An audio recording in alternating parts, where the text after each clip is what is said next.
So next Krishna says, Avritam jnanametena jnanino nityavairina kamarupena kaunteya dushpurena nalena cha. Thus a man's pure consciousness is covered by his eternal enemy in the form of lust, which is never satisfied and which burns like fire. So here Krishna is explaining that this lust means trying to enjoy our bodily senses independently without serving God. This is called lust. So we actually are parts of God, and our enjoyment is in giving enjoyment to God. When we please God by our service, then we get the pleasure. This is how we are made. But without understanding our constitutional position, if we try to act independently, then we will suffer, we will not really enjoy. Just like in this body we have many parts like fingers and we have hands, legs. This finger is part of the whole body and it is very useful in this position. And the finger's duty is whenever there is a service required in the body, the finger has to cooperate and do its work. If there is some pain here, then the fingers of the hand should help in applying medicine or scratching or whatever. So it is the duty of every part of the hand here to cooperate in maintaining the body nicely and give pleasure to the body. But if the finger detaches itself from this place and it falls to the ground, then it has no use and no one cares for some useless part. It loses all its value. So every part of the body has its value when it is connected to the body and does its function. Then it is very, very valuable. Similarly, we are all parts of Krishna. Krishna says in the Bhagavad Gita, Mamaivamsho jivaloke jivabhuta sanatanaha. We are all living beings, internally parts of Krishna. Manashashtani indriyani prakrtistani karshati. But some living beings who have left their connection with Krishna, they have been trapped in this body, and which has mind, subtle body and gross body, and karshati, they are suffering. We all need enjoyment, but actually we are suffering. This suffering is because we have disconnected ourselves with Krishna. So how much ever we try to enjoy the senses, there's always a burning desire to enjoy more and more and more. It will never get satisfied. So an example is given, just like fire, you supply fuel, it goes on burning. You supply more fuel, it goes on burning. In the same way, how much ever you try to enjoy bodily senses, it will not give us any satisfaction. It will keep demanding, give me more, give me more, give me more. So Krishna is telling, lust will cover the knowledge of the living being. Actual knowledge is I am part of Krishna, but a person who is in ignorance, he doesn't understand that he is part of Krishna and his duty is to serve Krishna and enjoy. He forgets his relationship with Krishna and he thinks I am the body, and enjoyment means bodily sense pleasure. So let me work hard, earn money and enjoy bodily pleasures. This is called ignorance. As long as we live in ignorance, we will never be happy, and how much ever we try to enjoy the bodily sensual pleasures, that will never give any satisfaction to the soul. So Krishna is telling, Kama rupena kaunteya dushpurena analena. So it will never be satisfied. Dushpura, we cannot satisfy it, and analena, it keeps burning, it keeps asking, it keeps demanding. So this is the nature of lust. So further Krishna says, Indriyani mano buddhi rasyadishtanam uchyate yetar vimohayatyesha jnanam avritya dehinan. So now Krishna is pointing out where this lust is present in the body. Krishna is telling, Indriyani mano buddhi rasyadishtanam uchyate.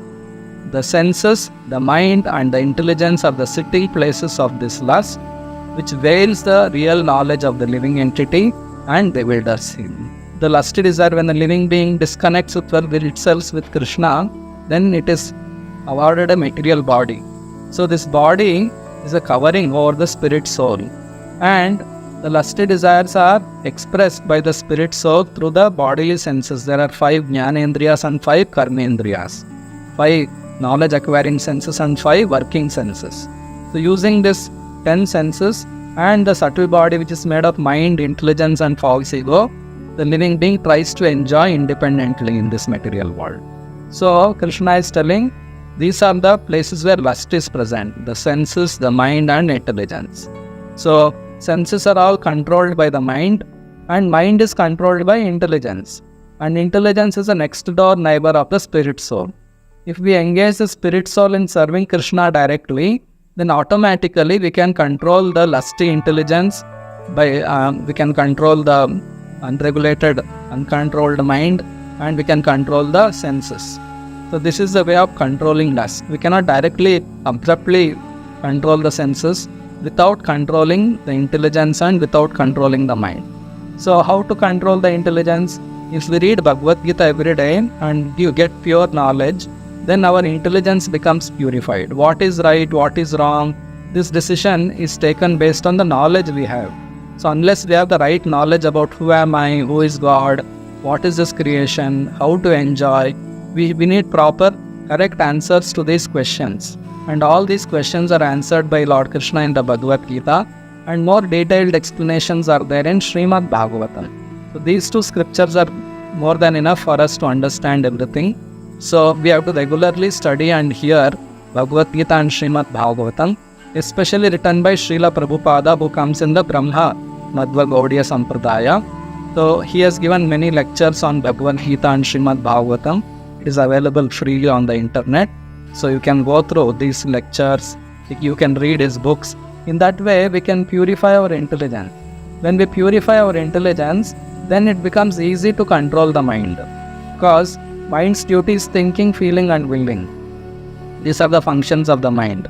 So when we come to know what is right for me, what is good for me, what is not good for me, then our thinking, feeling, willing also we can adjust accordingly, and we can engage our senses according to what is really beneficial to me. So all these things are done by an expert spiritual master. We have to take our guidance, we have to surrender to a spiritual master and take instructions from him, because spiritual master is expert in engaging a disciple in serving Krishna. He knows the entanglement of the living being, how the disciple is entangled, what are his inclinations. He understands very well, and he dovetails all the inclinations we have in serving Krishna. Therefore, in order to overcome lust and anger and greed, all these sinful tendencies, we have to approach a spiritual master. Just like a diseased person, if he has to cure his disease, instead of trying to make his own medicine at home and try to cure the disease, better is go to an expert physician, and the physician will thoroughly check different conditions and he will prescribe the medicine. In the same way, I am a spirit soul, part of Krishna. Somehow or other I have fallen down in this material world. So under the expert guidance of the spiritual master, we can again get out of this material world. Alone we cannot get out, because material energy is very, very powerful. It drags the living beings and covers it with ignorance and engages him in material activities. So we have to take shelter of a spiritual master who is representative of Krishna, and under his guidance we have to make gradual progress to achieve complete liberation and go back to the Supreme Lord Krishna. So we have to understand that we have to purify our body, we have to purify our senses, we have to purify our mind, we have to purify our intelligence. So all these things can happen when we take shelter of a guru. He will tell us what to do. Just like in our temples, our spiritual master Srila Prabhupada has given us a routine. Rise early in the morning at around 3:30 am, take bath, attend Mangala Arati of Radha Krishna. Early in the morning, it's our duty to have darshan of the Supreme Lord, Radha and Krishna, and sing their names. We sing and dance, we do Harinam Sankirtan, we chant the Hare Krishna Mahamantra on the Japamala, and the Lord, the deity form of the Lord, the deities are decorated very nicely with beautiful dress, jewelry and flowers. Shringar Darshan is there. Then we do Shringar Arati, followed by we also worship Guru, who is a representative of Krishna, and we hear Srimad Bhagavatam every day. So in that way, a routine is given to us, and we offer foodstuffs to Lord Krishna and take prasadam. And then we are busy in spreading the message of Krishna. We go out and teach Bhagavad Gita. We invite people to come and attend the programs in the temple.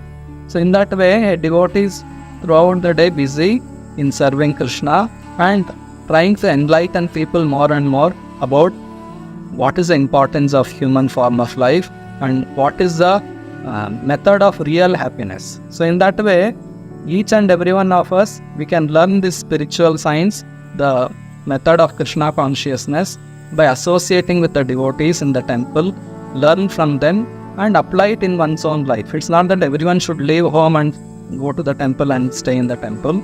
We can learn the techniques of Krishna consciousness and make our own temple a home. Grahastha ashrama, householder's life. Every house should be an ashrama, a place for spiritual culture. The father and mother, when they engage in devotion to Krishna, children will be seeing, they will also engage in serving Krishna. In that way, the whole house can become spiritualized. So in this way, we should overcome these bad habits of lust, greed and anger.